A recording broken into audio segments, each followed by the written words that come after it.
Next, we are going to discuss how to interpret the results of a hypothesis test. But first, let's summarize all the previous steps.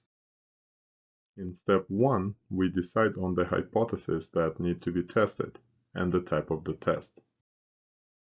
In step 2, we decide on the significance level alpha. In step 3, we compute the test statistic using the formula that is specific for each procedure. In step 4, we perform the testing using either the critical value approach or the p-value approach. In step 5, we will draw the conclusion to the testing procedure and decide whether to reject the null hypothesis or not.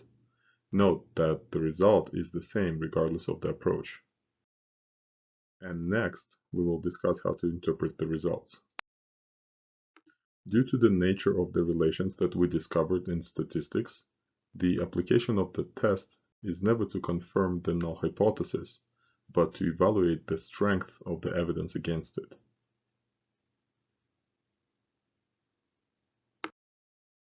In case when there is enough evidence against it, the null hypothesis will be rejected in favor of the alternative hypothesis.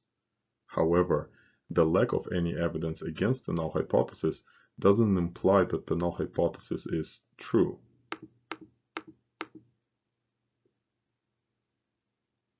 In other words, if you fail to prove something is false, it doesn't necessarily make it true. When there isn't enough evidence to convict a suspect, it doesn't necessarily imply that they are innocent.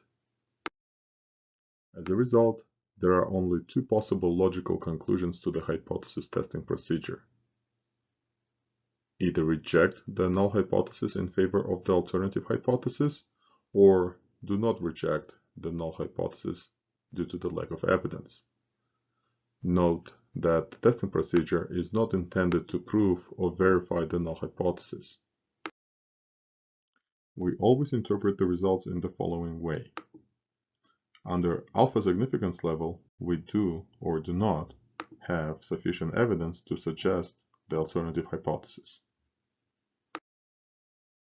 Now we have completed the development of the hypothesis testing procedure that can be used to test a variety of statistical claims.